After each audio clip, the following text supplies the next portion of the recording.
At 5 p.m., he was a loving father grilling steaks in the backyard. He was the man who helped you fix your lawnmower, the man who donated to the local church. But at 2 o'clock a.m., he was the Iceman, a shadow that moved through the New Jersey streets with a sprayed bottle of cyanide and a heart as cold as the bodies he kept in industrial freezers for years. Richard Kuklinski didn't just kill for the Mafia. He turned murder into a science, and his greatest experiment was convincing the world he was a normal man. Today, we go inside the freezer. Imagine a quiet street in Dumont, New Jersey, 1980. The lawns are manicured. The station wagons are polished. And at 503 West Shore Avenue lives Richard. He's a big man, 6'5", 300 pounds. A devoted Catholic. A man who buys the biggest Christmas tree on the block. But Richard has a secret in his basement. Not a body, not yet. He has a chemistry set.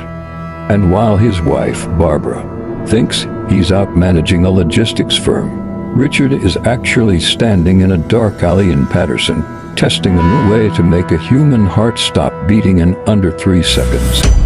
This is the story of Richard Kuklinski, the man the Mafia called when they wanted a ghost, the man history remembers as the Iceman. To understand the monster, you have to look at the cage he was built in. Richard's father, Stanley, was a violent alcoholic who beat his children with such ferocity that Richard's older brother, Florian, died from his injuries. The official cause of death was listed as falling downstairs. Richard watched, learned, and hardened. By 14, he didn't just fight bullies illegally, he erased them. His first victim was Charlie Lane, a local gang leader. Richard beat him to death, pulled out his teeth, cut off his fingertips, and dumped the body off a bridge. No evidence, no ID, no remorse. At 14 years old, Richard Kuklinski had already discovered his calling. By the 1960s, Richard was a freelance predator. He caught the eye of the DeCavalcanti crime family and later, the legendary Roy DeMeo of the Gambino family. They didn't trust this big Polak at first. So Roy took him for a drive. He pointed at a random man walking a dog and said, "Kill him." Richard stepped out, shot the man in the back of the head, and got back in the car before the dog even stopped barking. From that moment, he was the mob's premier off-the-books asset. He wasn't a made man, he was a tool. He used crossbows to test silence, cyanide spray to mimic heart attacks, and his bare hands to show strength. But his most chilling innovation was the freezer. Forensic science in the 70s relied heavily on body temperature to determine the time of death. Richard found a loophole. He began hijacking industrial meat lockers and buying deep freezers. He would kill a man, toss him in the ice, and leave him there for 2, maybe 3 years.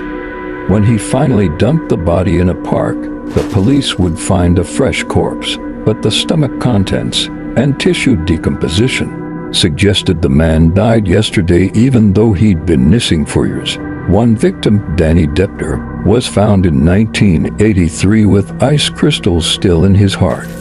The press had a new name for the killer, the Iceman. The double life couldn't last. While Richard was out feeding a man to giant rats in a cave, a story he later told with terrifying calm, the ATF and NJ State Police were closing in. An undercover agent named Dominic Polifroni managed to do the impossible. He got close to Richard. He caught the Iceman on tape talking about a hit using a cyanide-laced egg sandwich. On December 17, 1986, the illusion of the suburban dead shattered. SWAT teams swarmed his car. His wife watched in horror as the businessman she loved was revealed to be a mass murderer. In prison, Richard became a celebrity of the macabre. He claimed to have killed over 200 people. He claimed he killed Jimmy Hoffa. Most experts think he lied about the numbers to build a legend.